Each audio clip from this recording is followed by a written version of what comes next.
Welcome into the Cornhusker Connection Bowl Mania Special. I'm Brandon Shanahan, and we're talking bowl games here today. We're talking about what's going on over in Boulder, what the plan is for Colorado.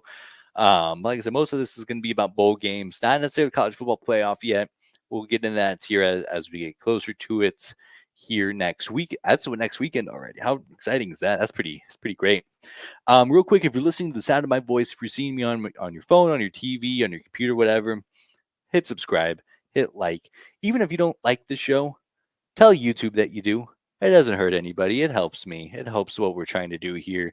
Put out daily college football content here as the season is winding down. It helps us out a lot. So it makes us know that you're there, and it makes me sleep a little bit better at night. So just tap into that real quick. Got it. All right, good. Now we can kind of continue. Let's see here. Where do we start? Let's start. Let's kind of start with the college football as a whole. Last time we talked, Dylan Raiola had committed to the University of Nebraska. Of course, we don't have a whole lot of Nebraska news. I'm really happy with their class. I think we got a lot of guys who. Of course, I think we got a lot of talented guys. I think you can see that with the top 20 recruiting class. But I think more importantly is we got a bunch of guys who want to be Huskers. And I think that's so valuable. And I don't think that you can buy that. I don't think that you can use NIL for that. I don't think that you can flash the fancy trophy cases or anything. I think these guys just have to get it, and they do. One thing worth mentioning with that Nebraska recruiting class is that it's very heavily let me pull it up here. So first of all, we got the top 5 players in the state of Nebraska, which feels like it should be a gimme here, right? It should be a gimme as far as getting your guys from your state. And as we take a look here at this class, whoops, we'll add it to the stage here. We don't want that. We want this. There we go. So we'll look at the class here. Of course, we got Dylan Raiola, who's the darling in it. Number 2 overall player, according to 24/7. Number 1 ranked quarterback. Number 1 in the state of Georgia. Big wins. And then the other 4 stars, we picked up Ainsworth native Carter Nelson, Logan Bricks, the number 1 player out of Iowa, Rodney Gradney from Garwood, Texas. And then a late addition to the class in Preston Tamua from Hawaii. I think he's the number 1 or number 2 player in the state of Hawaii here. I thought we got one other player that was the number 1 state somewhere. Oh, we also Quinn Clark, who's the number 1 player in Montana. So that's impressive there. Also just want a quick so okay, real quick here. Lots of Nebraska guys. So we talked about Carter Nelson, who's he's a fleet. Put him anywhere, he's a dog. He'll get after it. Make no mistake about it. Grant Bricks has the potential to really develop into something special. Number 1 player in the state of Iowa, so a little bit, little jab there to any of those teams that wanted him. We got him. Eventually came down to Nebraska and Kansas State, it seems like. So Nebraska went over Kansas State. Certainly makes me feel better as far as, my Twitter feed. I follow a lot of really cool people who follow and cover Kansas State. So that would have hurt a little bit more. Looking around here, Daniel Kalen, Bellevue West. Davon Hall, Bellevue West. Ashton Murphy, Omaha, Nebraska. Elkhorn South. Caleb Benning, Omaha West Side. Isaiah McMorris, Bellevue West. These are all Nebraska guys, and this is probably as deep as the Nebraska class has ever been from like in-state wise. Quick shout out to Mario Buford from DeSoto, Texas. Oh boy, DeSoto is great. One of the top 5 teams in the country, rolled through the Texas high school state football playoffs in the second highest classification. So it's Texas 6A Division II. So it's the highest division, the highest classification, but the lower of the 2 divisions, which doesn't mean much because Duncanville, who won the Class 6A Division won championship. DeSoto beat earlier this year. So they're the best team in the state of Texas. They're one of the top 5 best teams in the country. So getting a guy like that who knows how to win, who's been around winning, what that looks like is great. But a lot of Nebraska guys and talented Nebraska guys too. It's not like they're just going around offering like PWO spots to in-state guys to kind of fluff that out. Nebraska has some players, and they traditionally haven't gone to Nebraska recently. You know, in my class, we had Noah Fant, who ended up being an All-American tight end for Iowa, go to Omaha South. We had Harrison Phillips, who was the grade above me, who got drafted in 3rd round by the Buffalo Bills. He left the state for Stanford. So, I mean, it's not a given that guys who grow up in Nebraska go to Nebraska, but this class shows that it's possible, and this coaching staff has made it such a big priority to capitalize on the insane talent here. We had a 5-star quarterback last year, Zane Flores, ended up committing to Oklahoma State. He's a Cowboy, Gretna stud. I mean, so it's not a gimme that these guys are going to want to come play for Nebraska, but they made it such an effort to be like, we're going to get our guys here. We're not going to let them get out of state. We're not going to let them go to Stanford or let them go to Iowa or Oklahoma State. So outstanding work there. And I think when you kind of talk about the move Nebraska made from the Big 12 to the Big 10, you talk about how they lose that tie to Texas because during the Bo Pelini days when he was recruiting at his best in the Big 12, he was getting a lot of guys from Texas. But as you see here, we get 8 guys from Nebraska. We get 5 from Florida, which isn't too crazy. Scott Frost was really good in Florida, but now we got Texas right back. Texas is another pivotal part of what this recruiting staff is trying to do. And that's huge. That's huge because Texas feels more obtainable. And Matt Rule has made a very concerned effort to get after it in Texas. He's hired a coach here. Gosh, I wish I could remember his name, from Arlington Martin High School. He was the coach there for 17 years. He made the playoffs every single year, turned that team into a real good team. And he recruited him to join his staff as as an analyst. And that's a big deal. He's for his first staff to really try to build roots here. He's always talking to the Texas High School Coaches Association, so he's really tapped in here in Texas, which is huge. And I think this recruiting class sees that very well. The other recruiting class I want to talk about is Colorado, and I'm not a hater of Colorado. I like Colorado a lot. I grew up in Colorado a little bit, and then also grew up in Nebraska, which is why I'm repping the Husker shirt. But I love what Coach Prime is doing. And I think he got a lot of flack last year for how he was going about his business, how he was turning over that roster so quickly. So I just kind of want to educate a little bit on what that job was that he took, because it was an awful job. Like, that's not, because what makes it an awful job is, yeah, of course, you got beautiful Boulder, Colorado. You got ties to the West Coast. You're moving to the Big 12 now. You got ties to Texas and Oklahoma.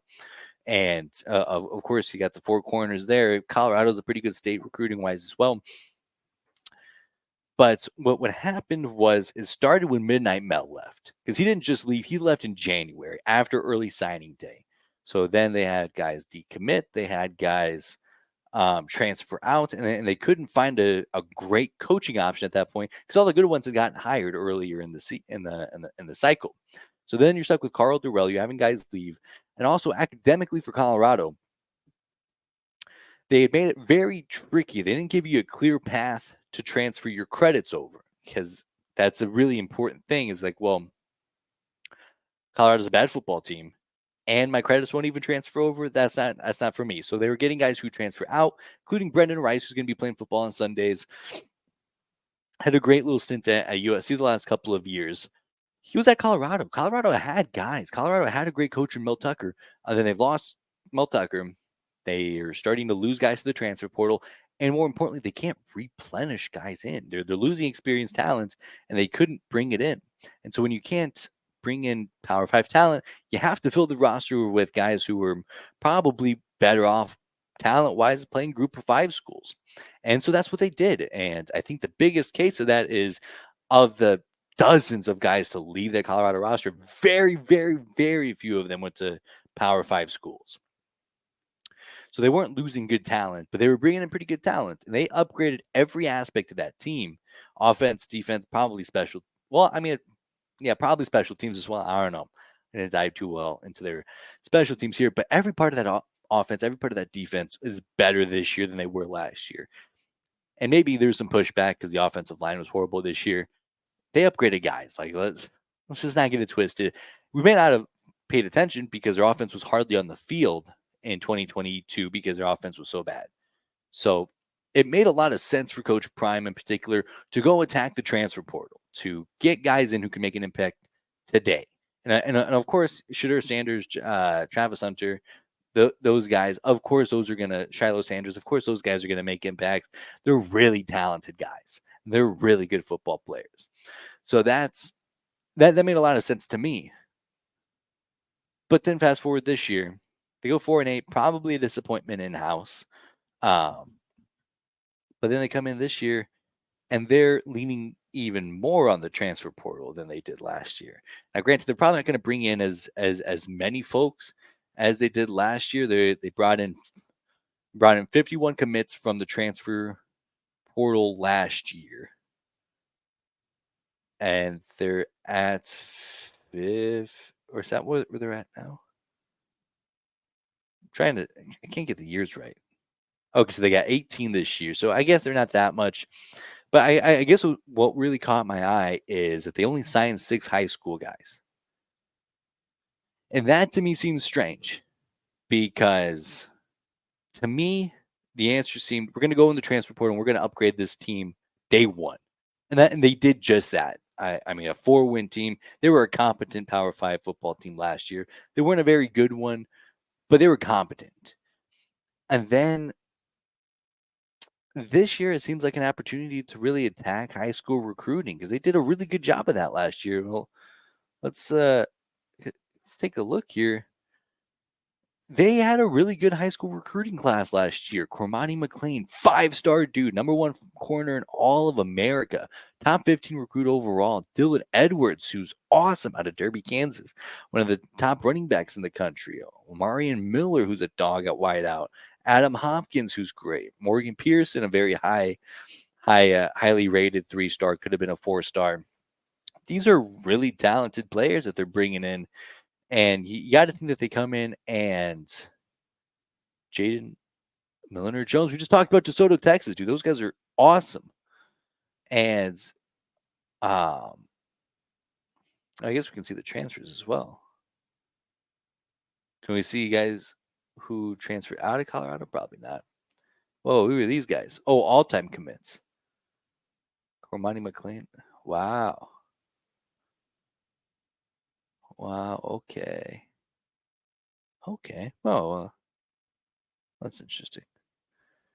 So why is this guy's clearly USF? I don't know. Maybe he transferred there. I don't know. Maybe he ended up. I don't know. Okay, doesn't matter. I'm getting distracted here. But my point is, last year they were really successful recruiting out of high school, 21 overall rank, and they got some really good guys. And I thought that they would be able to maintain that.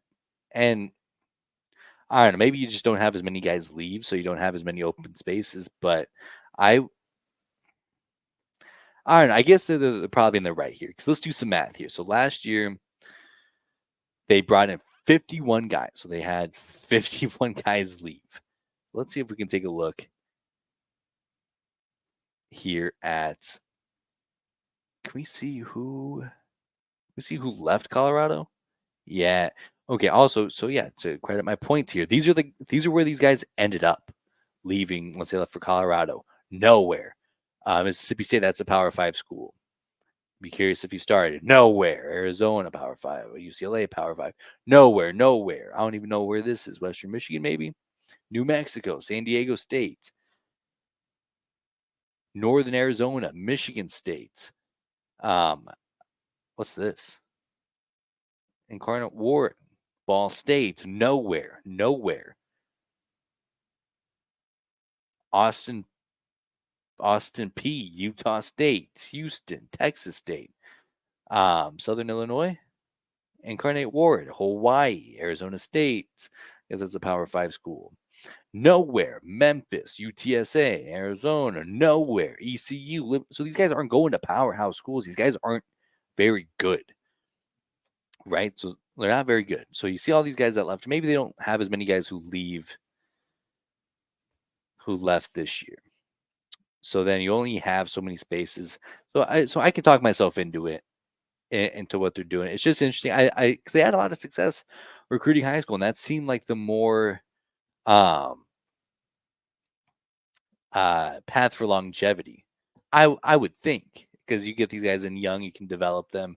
Everything that Coach Prime has said is, as far as what he's trying to accomplish as a coach, is to mold these young men, and I think the best way to do that is probably with high school kids. Who knows? There's some theories thrown out that he's just trying to get this team as good as possible so he can leave next year. I don't think that's the case.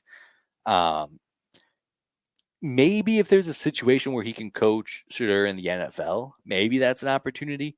I don't think. Well, I don't think that opportunity will come up, because I don't think his skill set translates to the NFL, because he's very charismatic and he's a great recruiter. He's done nothing but hit home runs in Colorado recruiting wise.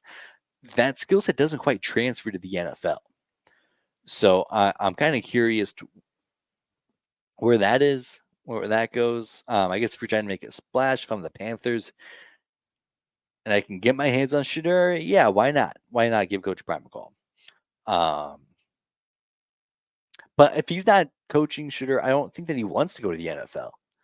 Like I said, everything that he's said, everything that he's been about so far has been about recruiting college kids and taking boys and turning them into men. He talks about that a lot. So I think that that's a real indicator that he's going to stay at Colorado and stay in college for a while. And I think Colorado is a good spot for him.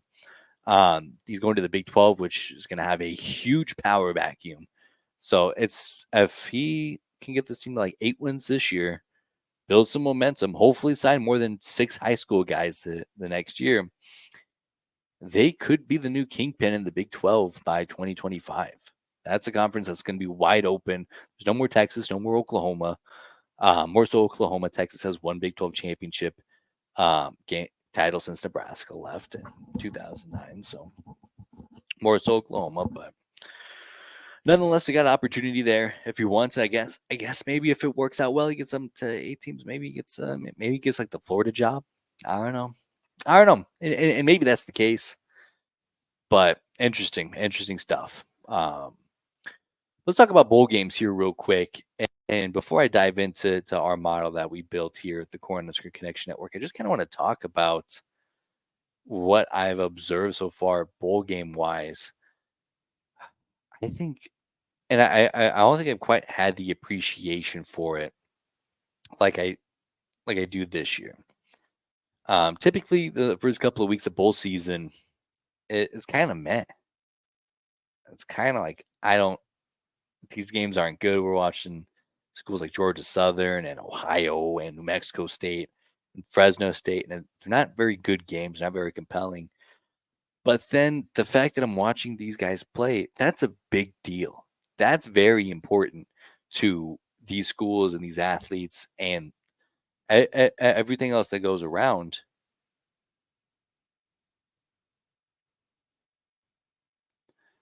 Um, everything that goes around with bowl season is so much more important to these guys than we probably ever see. And part of that's ESPN, who's got the college football playoff that makes them trillions of dollars every year, and they're doing everything they can to push that. But you also get these games that get to be on like network television. Like, you don't see Howard and Florida A&M on national television, or Jacksonville State and Louisiana on ESPN, or UTSA and Marshall on ESPN, or South Florida and Syracuse on ABC. And these are really significant things to these schools. And I think so much of the headlines this year revolve around players who aren't playing in the bowl game because of the transfer portal. And that's got to get fixed. We got to figure out how to time that up better so they can at least finish out their season with their team. You also have guys opting out for the NFL. I don't really know if there's a way to fix that other than, using NIL to pay these guys. I don't know. I think you're always going to kind of have that. But I think I'm really starting to see how important these games are to some of these other programs. And I hope whatever the next evolution is of college football, they keep this around because it's not significant in the form of network TV dollars. So it's probably first to get the stick, but man, it's so cool seeing some of these schools get a big stage. James Madison Air Force on ABC. That was awesome.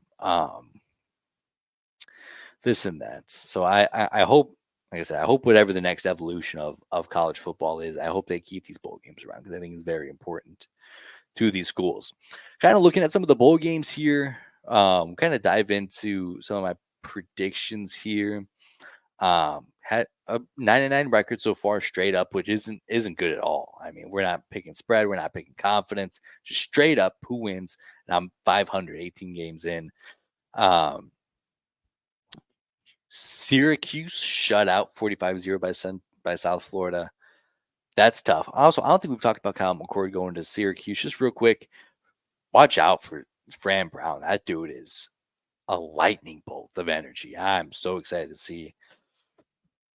I'm bummed because it means that Nick Wright gets to be happy because that's his alma mater.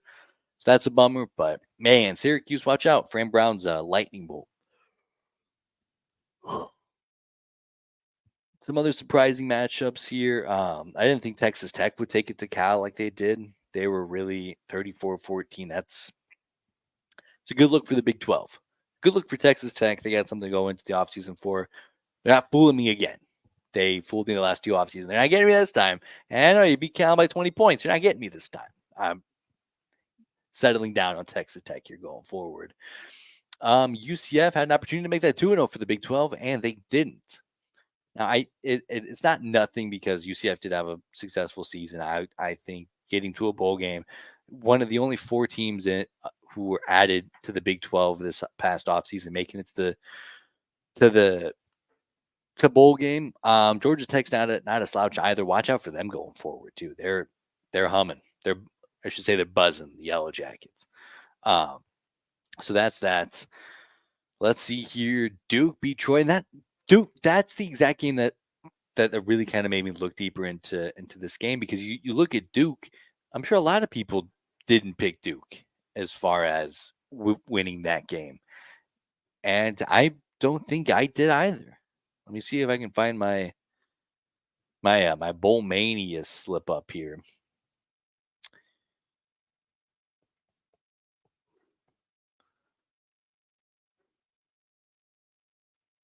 Because here's the thing with Duke. They lose their head coach. They lose their starting quarterback. There's not a whole lot to really dive into. Yeah, I didn't pick them to beat Troy, and neither did 69% of America. Troy's a good ball club. But then you see the interim coach afterwards. You see how much it means to these guys to get out there, compete, and wrap up what was an up and down season for the Blue Devils, and they're juiced. They were hyped. They're so excited to have won this game. They were dialed in, and that's just so special to me watching that happen in a game that you and I probably don't think is very significant in the grand scheme of things. So that was huge, and I'm so excited to see that. Northwestern over Utah. I didn't see it coming, but boy, for a fan base who seems so sure that they're gonna dominate the Big 12, who would have thought? Can't even carry the Big 12 or the Big 10 West, excuse me. And then today, let's see, Minnesota picked up a win against Bowling Green, so that's good for the Big 10. And then Kansas and UNLV tonight, big one for the Big 12. So let's talk about the machine that we built. We built a pretty good machine here at the Cornhusker Connection Network to try to see which conference wins bowl season. Admittedly, Probably a machine to try to slander the SEC because I think they get propped up a little unfairly. I think they have a couple of things going for them. First of all, and I mean, the credit where credit is due, they win all the championships. The best team in the country is almost always an SEC team. So check at the top of every conference, the SEC is the best. I have the championships speak for themselves. I even as big of a hater as I am, I can't really. But then where you get down to like the middle tier of the conference, I think you also have to play out that they get elevated because they play a fourth non-conference game, and most teams use that to their advantage. And I mean, I guess I can't blame them for it, but they do. I mean, Alabama gets a cupcake game in November when teams like Nebraska's playing Wisconsin and Oregon's playing Washington, and like these are big games for these big conferences, and you just don't see that in the SEC. So I think that you get a lot of teams that probably should only win 5 games a year, but they play Florida A&M in November, so then they get that sixth win because you only have to win 2 league games to make it to a bowl game, which is a big deal, and so that elevates a lot of mediocre to bad teams to getting that extra win. And then it elevates there. I think they also get elevated because they get this defensive credit and they just don't have good quarterback play because I think their defenses get regularly torched when they play good quarterbacks. I'm thinking back to week 1 this year when Jordan Travis torched LSU's defense. LSU's defense is pretty bad, so maybe that's not a good example. Maybe like the defending national champions, Georgia, who got torched by CJ Stroud, put up 45 points against them. And 450 yards. And whenever Alabama plays a high end team with a high end quarterback, that's when Nick Saban struggles. That's not a coincidence. So that is what it is. So I try to see like, okay, well, how do they do in bowl season? Because I think that's a good marker for how they shake up to the rest of the conference, top to bottom. So here's what we put together last year. It was our entering the transfer portal podcast. Bowl mania because we were in the college football fan transfer portal. Let's not forget that.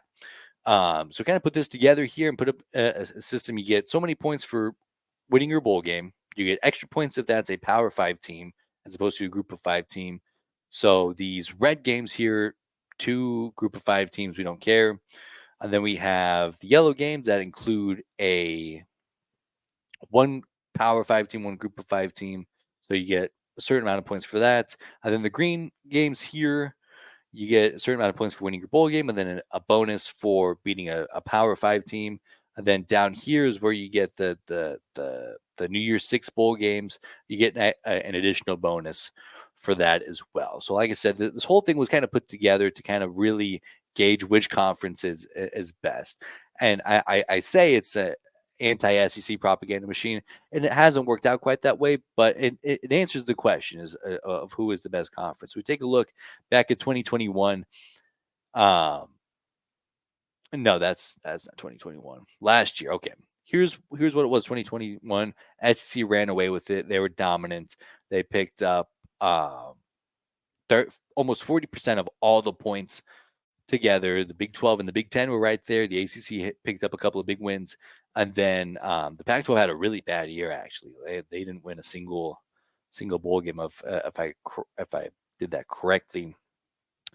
And then last year it was closer, but the SEC still prevailed, and mostly in part to Georgia. If Ohio State makes that field goal, they pretty much switch spots with the Big Ten there, so the Big Ten runs away with it.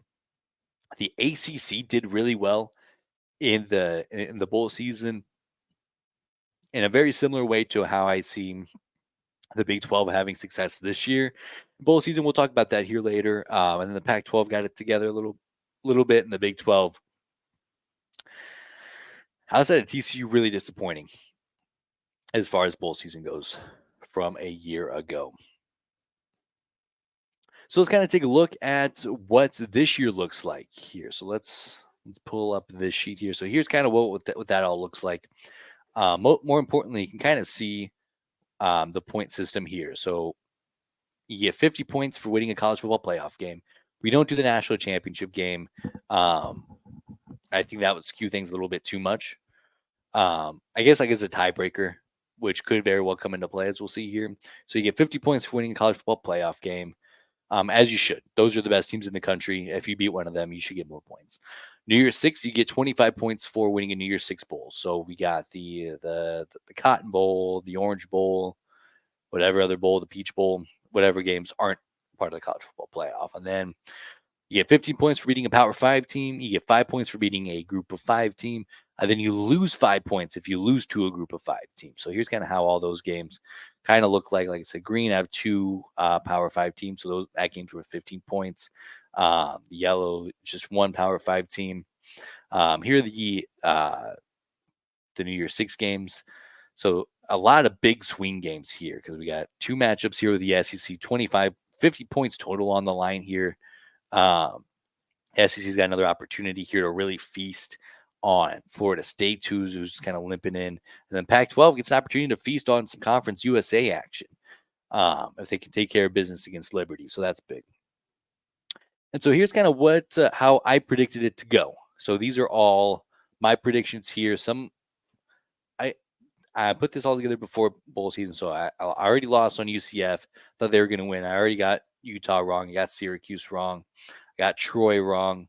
I thought they were going to steal some points from the ACC. So essentially, I have the Big 12 and the Pac-12 sitting at the top with the Big 10 not too far behind them.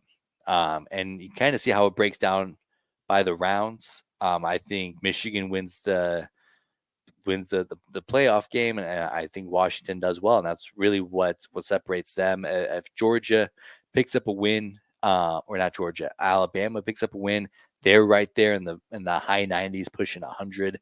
Because I don't have them doing particularly well either.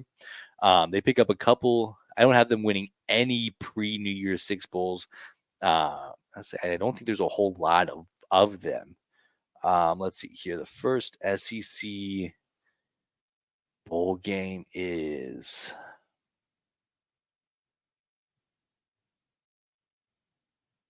did I miss one?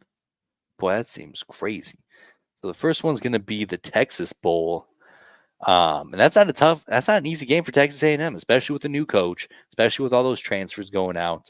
Oklahoma State sturdy. They're a sturdy ball club. They kind of had some rough games down the stretch, but that's a sturdy ball club, so that's a tough one for them to win. SEC wise, then they play Kentucky plays Clemson. I mean, a lot of those guys are going to be trying out for this team next year. Watch out for them. Auburn plays a very scrappy Maryland team. Tagovailoa an opportunity to put on some other NFL tape. Wisconsin's a gritty team. LSU's offense probably makes it a bit of a mismatch. Tennessee and Iowa, both very bad teams that somehow won a bunch of games. So they got very few opportunities to really feast before New Year's Day. Now, New Year's Day is where they can really, make their presence known. They got 3 big opportunities here, 3 prime opportunities. They got a game against Ohio State, who won't have their starting quarterback. You got a game against Penn State. I mean, that one's going to be tricky because Penn State hasn't lost to a team outside the top 5 in like 2 years. So watch out for that game. That game will be fun. Georgia's heavy favorites against Florida State. That's one that they're going to have to win to really scoop up some points here. And then, of course, the playoffs is where they really can make up the most ground as far as Alabama picking up 50 points against Michigan. So that's kind of how I see it playing out in the New Year's Six. So I do have Penn State beating Ole Miss, but I have Georgia picking up another 50 points in those other 2 games that they play in against Ohio State and Florida State. And then I think Oregon takes care of business pretty well against Liberty to pick up 25 points for the Pac-12, really putting them into a spot to be right up there. They'll have 45 points going into the playoff.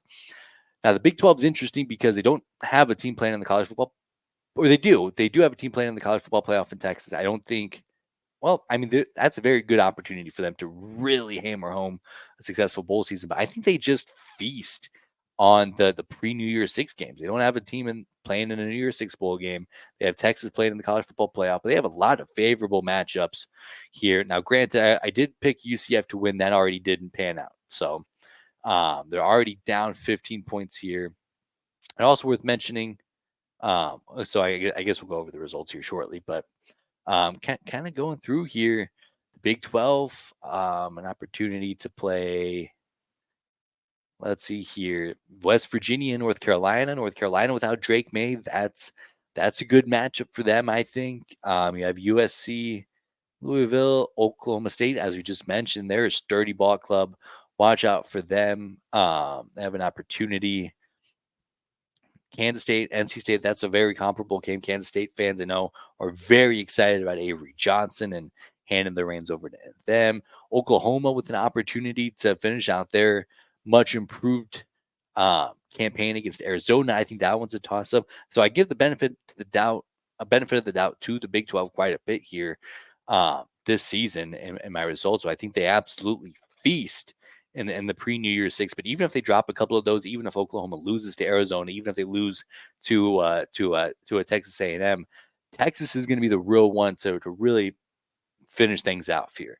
Because, like I said, I don't even have them winning, and they're sitting at the top here. But we'll kind of take a look here at the results. So far, that is not updated as of today. So Minnesota's on here. Actually, you know what? Let's go ahead and update that. Can we update that? How do we? Can I refresh data? What if I just do this? Does it automatically update? I don't know. But Minnesota won. So let's go ahead and update that. So Minnesota won. It's a group of 5 win. So Minnesota. Okay, hold on here.